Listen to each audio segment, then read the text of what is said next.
and I am a native. Woo-hoo, I know. And so my question is always, whenever I meet someone, where you're from, because nobody's from here. And so that's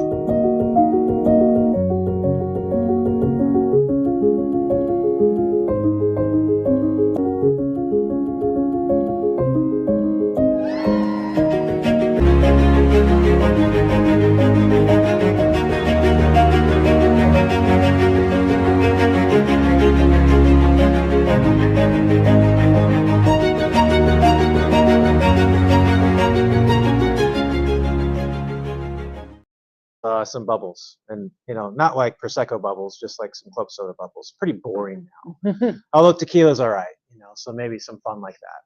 So I want to introduce, and you already heard, Shannon Weber. Some of you already know, because Shannon's already very engaged and involved with our chamber. Shannon has been a sought-after coach and a mentor, and successfully guided first-class teams at a highly competitive industry-leading firms to summit-level performance. And she's recognized for partnering with professionals on their journey to extraordinary leadership heights. Today's presentation, Recruiting, Engaging, and Retaining Gen Z, is very interesting and special for us because all these different letters or whatever, I mean, I get confused on what I identify with as today, because I might identify as a millennial. However, I think I'm on the cusp as a millennial, as Shannon had said one time, therefore I am a boomer. I don't know. no. Gen Z. So anyway, thank you, Shannon, for being here this morning, and let's welcome. All right. Can you hear me okay? All right. Welcome, everybody. Just a little bit of background before we get started. I have been studying generational differences in the workplace for about 20 years. I have a couple of certifications in it. I've done some research with Wharton. I really am into this thing, and I've built investment products for each generation to get them invested in. Is the financial industry, product development, creating mutual funds, ETFs, and alternative products. And so I had to learn what drives people about their money, and it was very different from generation to generation. So I really got into learning about these different generations. So today we're going to talk about Gen Z. And Gen Z is already changing the workplace. So you have to decide if you're ready to adapt or if you're going to fall behind. And today we're going to focus on recruiting and engaging Gen Z. And if we can do this, we will be able to drive our companies further, faster, and beat our competitors.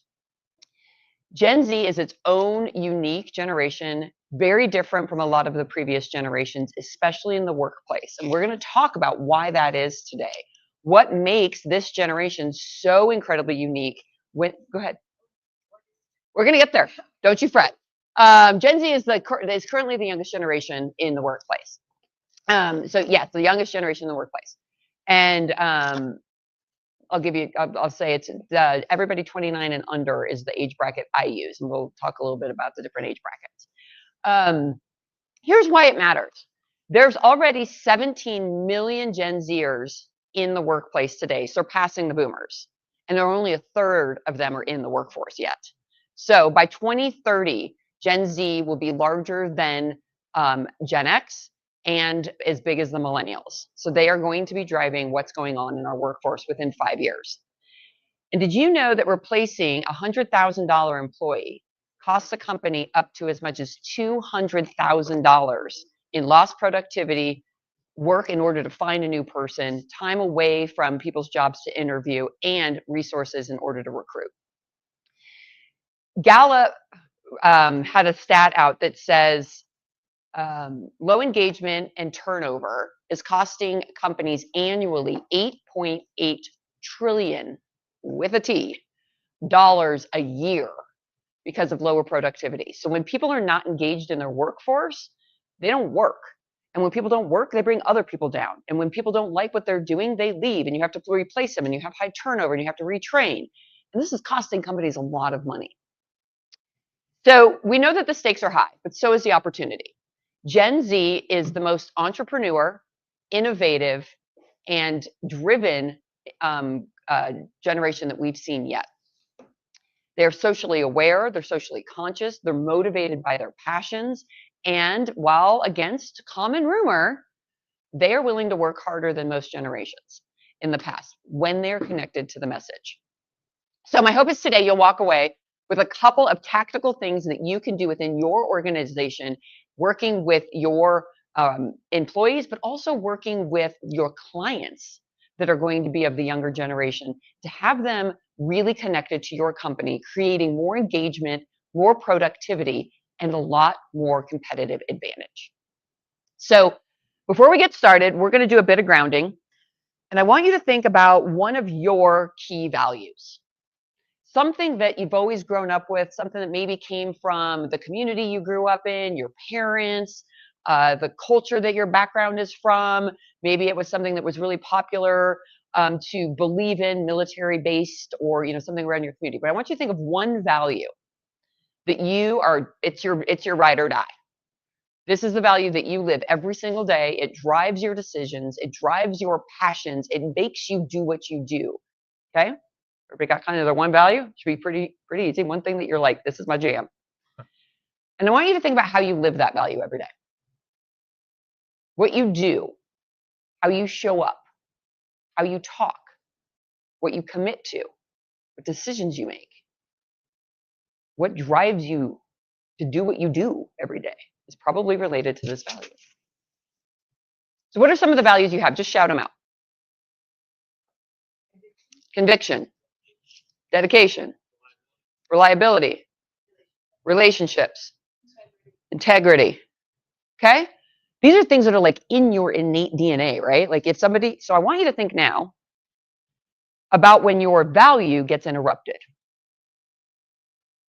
Maybe it's interrupted by your partner because they just don't respect that value, and you're just constantly in an argument with them over who does the dishes because yours is accountability and theirs is entertainment. Maybe it's societal changes, political impacts, global impacts. Maybe it's your parents or a sibling that they just never let you do that thing that was all about, that was kind of driving you. What emotions, feelings, and words come up for you when you think of that disruption in your value?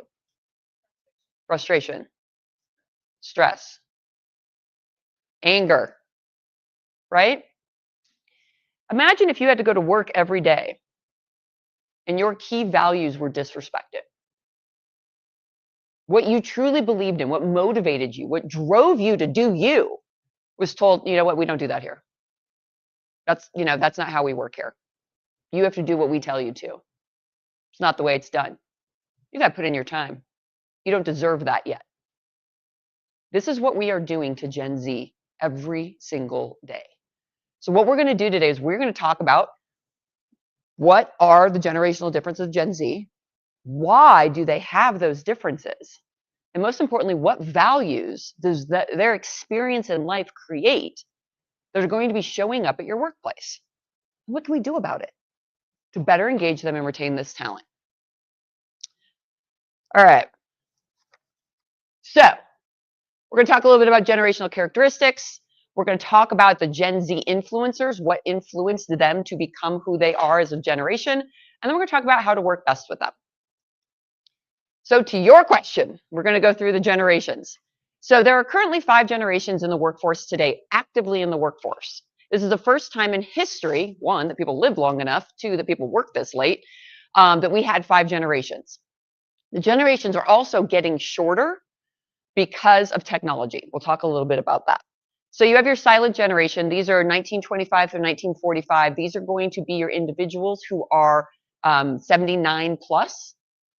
And people are like, well, they're not really in our workforce. Anybody ever been to a corporate board meeting? They're there. It's huge investors. The boomers or the silent generation are huge investors in companies because they're trying to live their legacy. So these are people, and your clients. The average age of passing now is 87. So these people are definitely still out there spending. My parents are 79 and they travel to Europe twice a year, right? So older individuals are still contributing. Boomers, 1946 to 1964. I will argue these are the only 2 brackets of age that are 100% agreed on across the world. The rest are sort of squishy because it kind of depends on when people are born, what happened in where they were and where they lived. So these two are hard and fast. You won't have anybody argue with these. The boomers, as many of you know, are because of the boom in babies after World War II. And the boom did not decline until 1965. So they kept kind of this whole big rise, as people say, the pig through the python is the boomers, until 1964. So that's a solid one. Gen X, best generation, if I do say so myself, is 1965 to 1979. This is where it kind of gets a little squishy. So you'll hear people say 78, you'll hear people say 82. Typically, it's based on what benefits them. They're born in 81, they're like, oh no, it totally goes through 81. Gen X goes through 81. Because the poor, lovely millennials have had such a bad rap that people are like, I'm not a millennial. I'm a millennial, but I identify like with somebody else. Like they were this generation that they got in the workforce and everybody was like, oh, God, those people. Now it's funny because we still say those millennials and we're meaning these. Millennials are now 30 to 45. So we can no longer say those young kids are millennials. It's just a term we just kept throwing out in the workplace about young people. It's not even accurate anymore. They are lovely, and this is not about them, and I could tell you 1,000 things what's amazing about the millennials, but we're going to focus on Gen Z. The reason we have 1965 is because those kids were in elementary school when Columbine happened. So that's the reason I use 1965. I study a lot of work from Dr. Jean Twenge. She's a generational expert. She uses 1995 because those kids were in school when 9/11 happened, and that has a lot to do with the parenting that happened with those kids. Not 9/11, sorry, Columbine. All right. So there's 4 generational influencers that create your generational perspective. I want to start this slide with, when I keep saying generations in the group, it is not everybody in that group. But the characteristics are identified when a majority of the people in that age group exhibit that behavior or value or characteristic. We're going to get in a little bit more to what that looks like from a holistic perspective. But these 4 influencers are what generally create your generation's profile. You may identify with some of the characteristics, you may not, and that's okay. But generally, if I listed the 30 key characteristics of your generation, you're going to identify with over half of them. Whereas if I listed the boomers, you probably wouldn't identify with that many. The first one is society's expectations. This is really about a culturistic society versus an individualistic society. And if you think way back to when the silent generation was growing up during the Depression and during World War II, everything was about the community, right? People didn't have enough food, so you would have big Friday night dinner parties down at the local Elks Club, and everybody would bring food and feed the community. People were giving clothes to each other. No, it was never about how you stood out, it was about how you fell in line. The military background of living in homes where 52% of the population were involved in World War II in one way or another created that fall in line, that status quo, that do as you're told behavior, right? Fast forward to now, it is about how individualistic can you be, right? And so I always say, think about growing up in a household where you had one TV with 4 channels and dad picked what you watched. And you in California were watching exactly the same show as the people in New York, right? That's community. I mean, that is like telling people what they need to know and having them live it. Today, you have your own iPhone with your own YouTube channel that is customized to link to your own personal video stream that doesn't even suggest stuff that you don't like. You could literally watch a show that no one you know has seen, ever. And so think about the individualistic part of that society. Okay, so that's the social expectations. Second one, technology. Duh, right? I mean, this one's really obvious. This is said to be the most important aspect of generational changes between the generations is your technology experience. And we're going to talk a little bit about that. Major events. Another obvious one. Every single solitary boomer knows what they were doing when JFK was shot. Every silent can tell you what they were doing when they heard about Pearl Harbor, which may have been 3 days after Pearl Harbor happened. Every Gen X can tell you what they were doing when the second plane hit the South Building on 9/11. These big global events impact how you think about society. And that's going to be generation to generation. And then the final one is aging speed. The easiest way to explain aging speed is that what age do you reach major milestones? And our aging speed is slowing down. So as you think about my grandfather, he's end of the silent. He at 17 dropped out of high school on December 8th, 1941, joined the Navy, married his high school sweetheart, who was 16, who then dropped out. And he had 3 kids by the time he was 20. He'd already fought in a war for 4 years, 3.5 years. My nephew didn't graduate from college until he was 25, didn't move out of his house till he was 29, didn't get married till he was 36, and didn't have his first kid till he was 40. The speed at which we're reaching major milestones that every generation reaches, every generation gets jobs, every generation eventually moves out of the house, every generation procreates. The ages that we're meeting those are getting further and further and further along. As I mentioned earlier in the conversation, think about when people retire. People used to retire at 65. I know tons of people who are in their 70s that are still working 70-hour weeks because they want to, right? And because they can. So our aging speed is slowing down, and that is going to have a lot of impact on when you do what you do and how you think in your 20s versus how you think in your 30s compared to other generations. Questions on the influencers? Okay. So one other thing to think about is when I said the majority. If you are thinking, oh, okay, the majority of Gen Z likes flexible work hours, so I'm just going to make flexible work hours, and that means all Gen Zers will be totally happy. Not going to work, because only a majority of them like that benefit or have that value. And so if you think about, well, another group of a majority also enjoy having value in their work. And another group enjoy working in teams. And another group, so on and so forth, right? But if you add multiple things to your work environment, eventually you're covering most of them and having them have something connected to.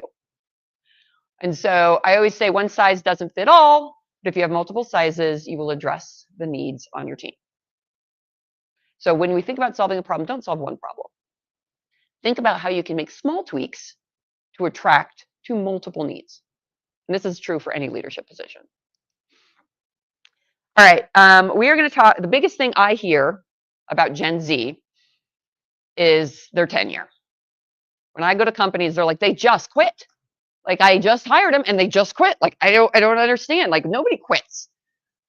And I want to talk a little bit about 2 reasons for this.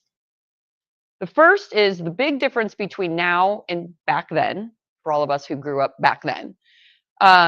If you got a job and you started it out of college, let's say at $35,000, in the 90s, that was a pretty good salary. And if you didn't like your job and you quit, your other alternative was $5.50 an hour or $2.18 to wait tables. And there was no other option, right? You had to you had to work an hourly job until you found the next corporate job. So the attraction of leaving a nice, really good, corporate job with benefits and going and working for $5.50 an hour and getting $10,000 a year just wasn't attractive. So we kind of sucked it up. Well, now if you quit, you can make $22 an hour at most hourly jobs. That's $45,000 a year. You can Uber. You can go on Insta and sell stuff. I mean, you can think of all the alternatives that you can do now because of technology that allow you to have alternatives if you don't like your job. So we really need to focus on making them like their job.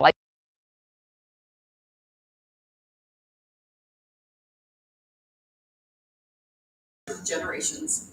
And the biggest reason that they leave is not because of money. It's because that their values don't align with the corporate culture.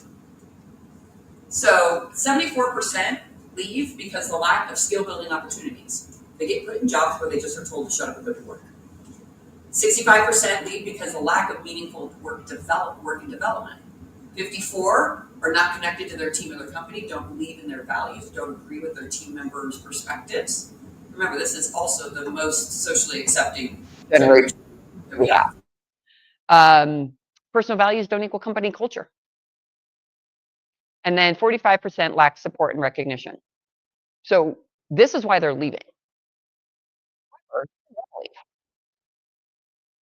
Show that Gen Z wants to have a tenure of 7 years. That's their desired tenure at each company. That would be more than anybody but the boomers. So what can we do to get them there? If we want to get them to this 7-year, we have to think about what keeps them at companies. 83% will stay because they get technical development. EI is a corporate initiative. So when we had a big exodus earlier this year from a lot of companies of Gen Z, it was because of the decreasing of DEI work. They were like, I'm not working for a company that says they don't do it. 73% permanent flexible work options. I want to note here, Gen Z actually wants to be in the office more than any other generation. They just don't want to do it on your time. They're not 8 to 5ers. It's just not what they do. But if you can provide flexibility there, they will stay. They want professional development. They want safe companies. 70% are more engaged if they work at a safe company. We'll talk about what safe means. Performance improves 35% with life feedback, skill development. And then 55% is the full compensation package, not salary. These people have to take care of their parents at some point. They are going to have kids at some point. They want to give back to their community. And so time off, paid time off, the ability to have flexible work hours to take care of what they want to do, one of their most important things. So I want you to meet Mia. Mia is a 29-year-old at your company. She just started. And you've decided you want to get to know Mia a little bit more so that you can help her stay engaged at work. So let's learn about Mia's journey. Mia was 6 when 9/11 happened.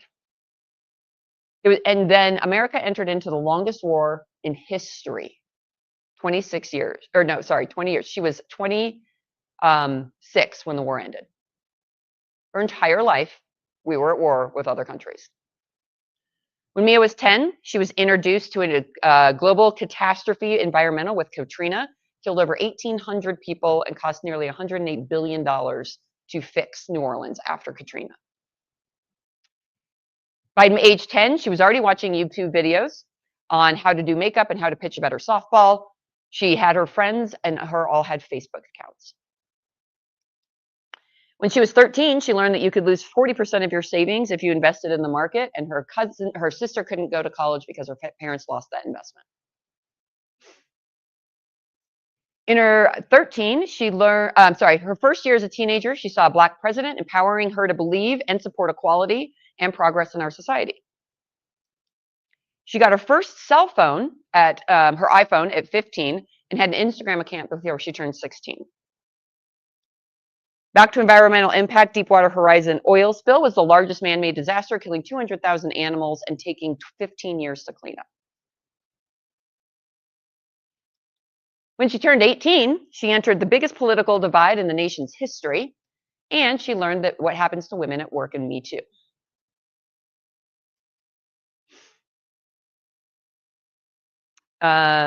She learned all about it on Snapchat. When she was 18, when in 2018, when she was in college, she likely walked out with 1.4 million other students because Greta Thunberg led a college-level walkout to protect the environment globally. She talked about it on TikTok.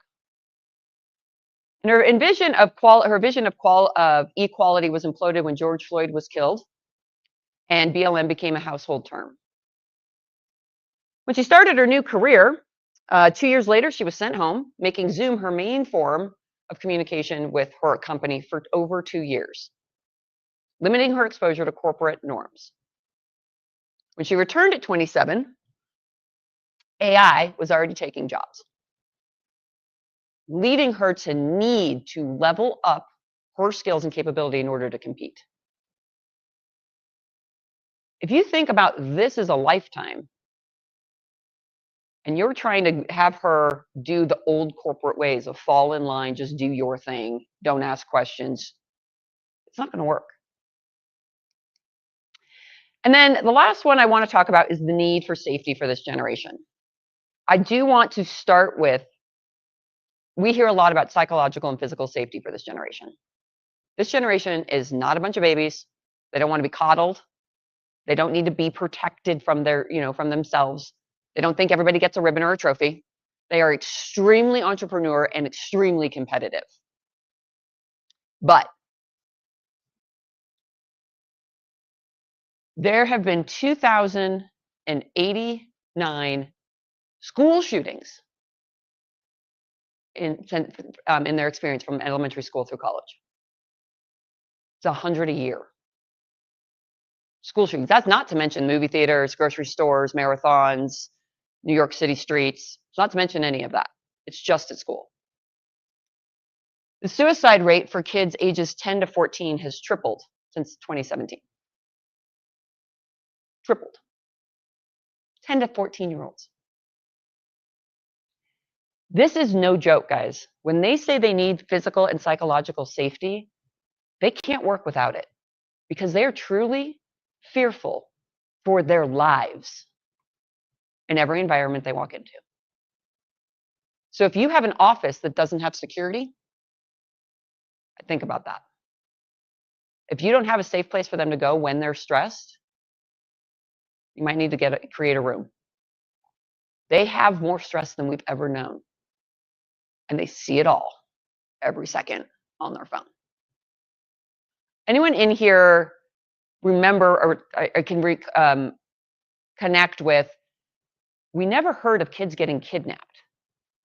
And if we did, they were like on the box, remember the milk box, right? But we just never really heard about it. Because you would only hear about it if it was on your local news, which meant you had to live in a town where a kid was actually kidnapped, which was pretty rare. Now, if a kid gets kidnapped anywhere, you get a red amber alert, you get massive text all over your phone, you get feeds, it's all over the news. And so the fear of what's going to happen to you as an individual is truly real for these individuals. So let's learn a little bit about them generally. As I said, majority of this group. And what we've learned from Mia's storyline. This generation literally grew up on digital. They have had computers, iPads, laptops in their lap since the day they were born. First generation to have that, digital natives. Their entire school life had school shooting drills. I know you're a millennial. Did you have school shooting drills? I mean, sorry, Gen Z. I know you're out. My son is like, oh yeah, we had a drill today. Kind of like we used to have the tornado drills where we're like, there's never actually a tornado, but yeah, sure, we'll go hide under our desk, whatever. Yeah, they have school shooting drills where they have to barricade doors and hide in a place where you can't be seen through glass. 2 times a year. And I want you to remember, all of this generation has either attended elementary school, middle school, high school, or college, or part of their work life for 2 years on Zoom. You telling them they need butt and seat to work? They're going to be like, no, I don't. I've seen me do it. So thinking about who influences them, we have Greta Thunberg, who was the international student who protested basically against the UN to talk about environmental safety. You have Lil Nas X, who was the first LGBTQ singer to win the Country Music Award. He was also the highest paid Black LGBTQ person in the country. And then you have Malala Yousafzai. This woman was literally shot for trying to read and then protested about it. Their idols are people who make a difference. They stand up for what they believe in, and they don't care the consequences as long as they believe in it. So if your individuals don't have motivation at work, if they don't believe in what they're doing, it's going to be real hard to get them on board. So let's think about these values. They're hyper-connected and entrepreneurial. They want to solve problems, and they want to do things on their own. They want to figure it out. But they're young, just like we all were once. And so they don't want to be told, shut up and go do it. They want to be told, I empower you and I trust you to go do it. Let me know when you have questions. Oh, sorry. Go back. They're impact driven and independent. They're authentic and socially conscious. They measure success by impact. My water bottle is going to be in our entire vision today. This is the biggest one. They measure success by impact. If they don't have impact, they're not successful. Now, that does not mean they need to be solving world hunger on Tuesdays. But I'll give you an example. How much time we have? I'll give you a quick example. I had a client who said, they worked at a financial firm, a private wealth, and they have all these really big clients, right? Billion-dollar clients, individuals, family office. And she's like, I have all these interns and I can't get them to do the work they need to do. Like they refuse to do it. They do a crappy job. Like there's errors. She's like, I don't understand. They're smart. They're like going to Ivy League schools. Like what the heck? And I'm like, what are you having them do? And she's like, well, they have to create these binders with you have to hole punch and put the printed things in and have the tabs. And I'm like, okay, why do you make binders? Well, 50% of our clients are 70 plus. If they don't hold it, it doesn't count, right? If I tell them that this is where their money is and it's somewhere over there, they're going to be like, what do you mean? It's just somewhere. They want to see the account number on the top. They want to hold the dollar amount in their hand. And so they build these beautiful books for these clients so that when they're going through the portfolio, especially when they're doing their inheritance, they can turn pages, they can mark things, they can highlight, they can put stickies in, because that's how they work. And I said, well, have you explained that to your employees? She's like, well, I just told them to do it. And I was like, try this approach. Our clients are 70. If they don't hold it, it's not real. And if it's sloppy, then they think we're sloppily managing their money. So it is vital for us to create these beautiful books that they can hold so that they believe in what we're doing for them. And I know it's tedious work. I know we should be doing this on an iPad. I get it. But to this client, that's their livelihood. That 3-ring binder is everything they've ever worked for in their entire life. And we should take pride in that. Those kids stayed 15-hour days, 16-hour days, cranked through weekends to get those books done in time because their impact. Without that book, that client might leave. So it's explaining why you need them to do some of these things so that they can get in on the impact. So what I want us to think about is, if we think about the values of this generation, you all have this sheet in front of you.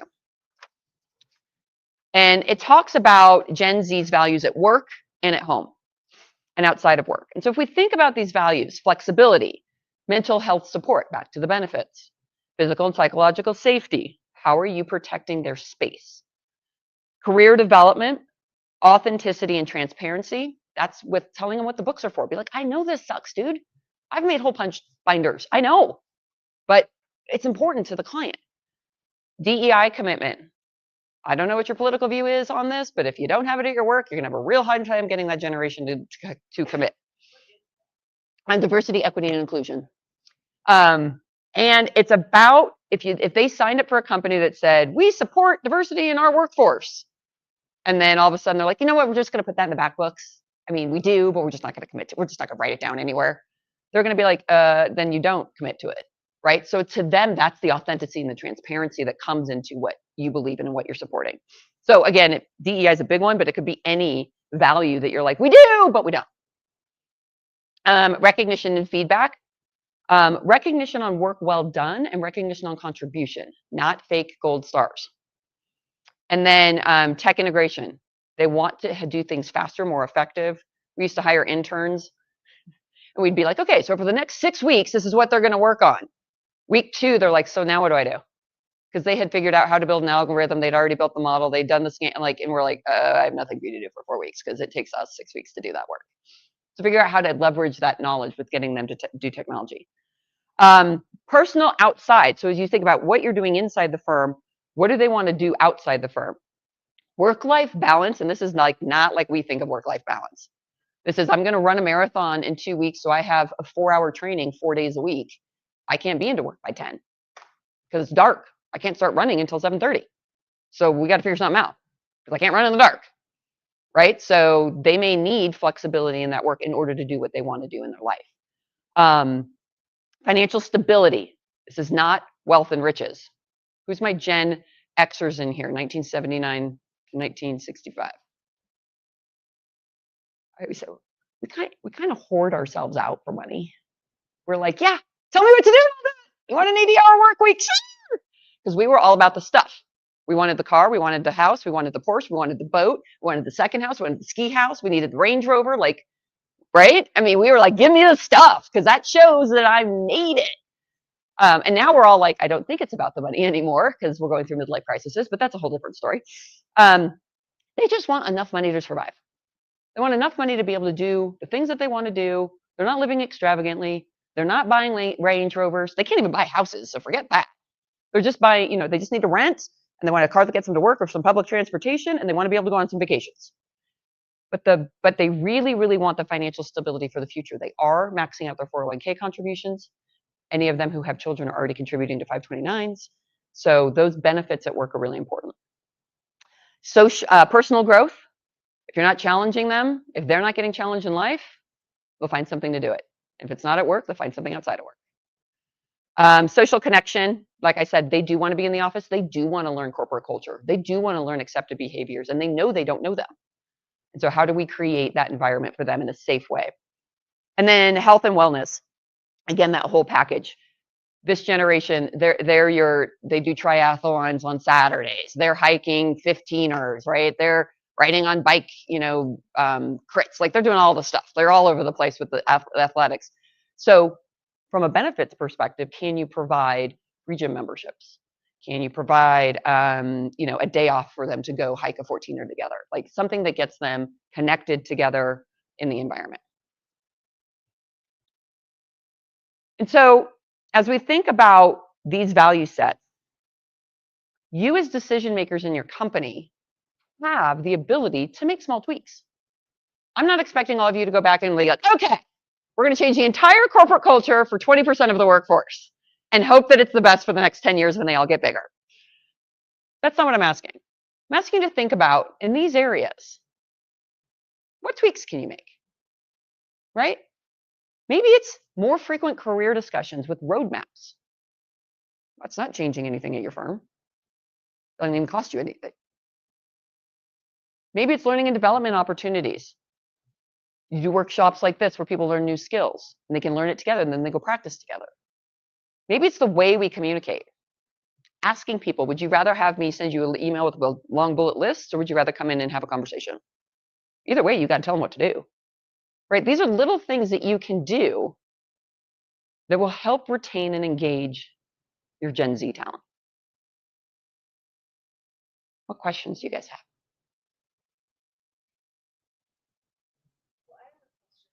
Sure. So eventually, hopefully, these people are going to want to buy homes. Yep, I know. And so, as far as like the communication goes, marketing goes, there are programs out there to help the first-time home buyers. I mean, is that something that you foresee them? It's going to come in the future? Is it, They want, so so I will say, from a connectivity perspective, Gen Z is actually most like the boomers. Interesting. They are more communal, even though they're high individualistic. They're more about, like, how do I help the planet? How do I help, the general society? How do I better humankind? Which, as you remember, the boomers were the ones who fought in Vietnam, who did all the protests, who went through 1965, right? They grew up during the civil rights movement. So very similar mindsets of do what's best for the community. So they're moving to the burbs earlier. Millennials aren't moving. It's definitely Gen Z who are willing to move to the burbs for a house. The other thing is they do want family and kids. Now, the problem is they're only 30, right? And so as I talked about that aging speed, the likelihood of the bulk of this group getting married and having children is 10 years out, to be totally honest, just because of age. But what they're indicating is they're like, yes, I want to have a really good job that's solid, and I want to be able to have a big house with a big yard and 3 kids and 2 dogs. So they're planning on it and they are saving for it. Yay! Millennials, unfortunately for you millennials, you guys didn't save as much. So yeah, it's going to be a little harder. But they're actually putting money back to buy houses. I think from a communication perspective, thinking about how you could get into companies from a benefits perspective, right? Like financial advice on how to save X percentage, right? And have something within companies, because they don't know where to go yet for questions because they're not there yet. They don't have $200,000 to buy $1 million home, right? But they will. But they're not really thinking about the how yet as much as they want to. So thinking about bringing that education to more communal opportunities than trying to reach them one-on-one at this point. Again, because of age. Probably in 5 years, you guys will see a lot more people like looking for, a real estate agent. But as of now, they're not looking because they don't have the money yet. Other questions?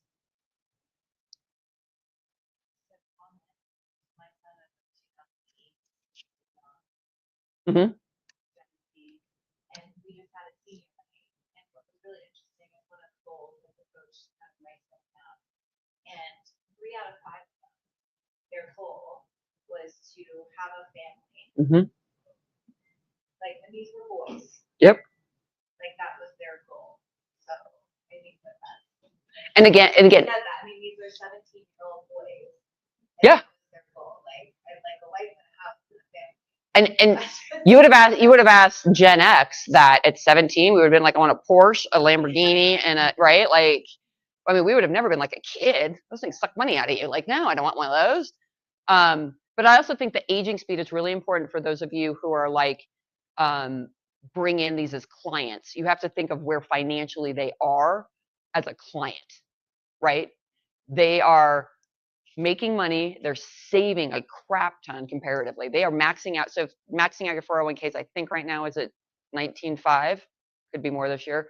But they're making 60,000. They're putting 19.5 in a 401k. And if any of them have kids, they're putting another probably 10,000 in a 529. So their expendable income is pretty small. And so they're not thinking about financial advisors quite yet, right? They're not thinking about, spending money on their personal wealth yet. They don't feel like they have it. But it's going to come. They're 29. It'll come pretty fast. So the next generation is Gen Alpha. And that is our shortest generation. So that will be kids born between 2013 and 2024. 11 years, very short. They are called Gen Alpha. They are called iGen is another term that we use for them. The reason it's such a short is because of the technology. They will have their entire lives with AI, from what they remember. AI basically started when they were 9.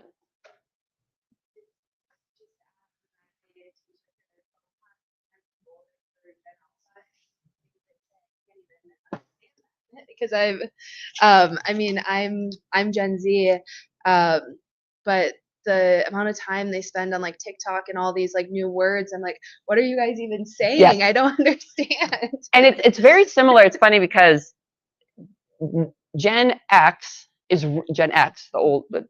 in our 40s and 50s, are very close because we had the same things to watch, right? We all watched Bill and Ted's Excellent Adventure. We all watched, right? Anybody, you're like, yeah. We all watched Goonies. We all watched the same shows, and we all had the same like T-shirts and stuff, right? Because it was like kind of that pop culture. So we had similar slang. We were the first group with real slang, like where people, we had Snoop Dogg slang, right? Like nobody can understand what you were saying. And then the millennials started to get that individualization. And so the slang really cut back because it wasn't mass produced. And now it's like streamlined pop culture again. So they're using language and vocabulary that I don't care where you are. You're going to say skibbity. You're going to say Riz, 6'7". I mean, the amount of time, my kid's 13 and he still thinks it's funny. I mean, he's like 6'7", and I'm like, seriously, it's like 4 years old. So that's very common, and it doesn't make any sense. It is truly like, what is it, skibbity? Like what? Like, I mean, Riz makes some sense, but like it takes you a while to get through some of this stuff. Like it really does. And my son's on the cusp, so he's sort of swings both X and alpha, but, or sorry, Z and alpha. Yeah. So then what was it in 2012, 13? The characteristics, society expectations, technology, that this shift to be able to go to 2013. 2013. AI. So it's AI. What about 2024? 2020. Well, the reason it's cut off at 2024, sorry, is because these kids will all have AI, but the advancements in after that is going to be so much further that the kid generations behind them will literally be living in it. So this generation will maybe remember times where you didn't have machine learning. And so similar to X, the reason the big millennial or the millennial and the X cutoff is because Xers remember not having iPhones. Very, very few millennials remember not having a cell phone. Like we remember like the phone attached to the wall with the cord. Like, I mean, every Xer can talk about the phone in the kitchen that they had to talk to the girlfriend or boyfriend on, right? Like it was a thing. We remember that life.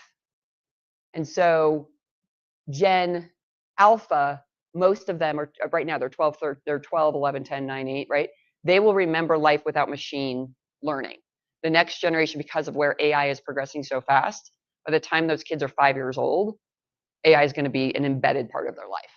They will never remember life without it. So that's the big, and so like I said, the more technology you get, the faster these generations go, because it's how you think about your technology and your life experiences. Technology impacts life experiences. It's nutty to think about. It's nutty to think about. Like, and that's what I'm saying. The next gen, so now we're on beta, gen beta. Like, I don't know, they could be 6 years as a generation. Generations may start to evaporate as a theory because it's so close and you can't actually bucket people anymore. I don't know. Yeah.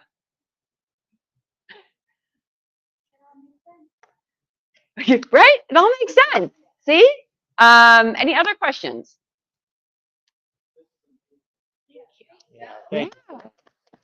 Yeah. Not shameless plug, because I do this as a job. I love doing this with companies because we talk about all generations. So this was a very short, truncated version of just one generation, but there's a 2-hour workshop, 90-minute workshop, depending on the size of the group. And we talk about all the generations, their value sets, how they show up at work, how we can work better together, given how people naturally are inclined to do business, what's important to them, what motivates them. So that's a great workshop to do within your companies. Yes. Yep. Absolutely. Yes. So I do specifically leadership. So all the way from C-suite down to first-time leaders, working really on thinking about strategy, thinking how to position yourself as a leader, and then working both across, up, and down the organization. Skills to create your executive presence, skills to solve problems, build strategy, create engagement, followership, and empowerment. So that's a lot of what I do. I do a lot of workshops like this on skill sets, building your brand, leveraging your brand without title, giving constructive feedback. It's a good one.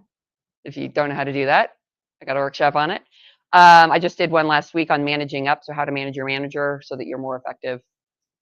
Lots of different stuff.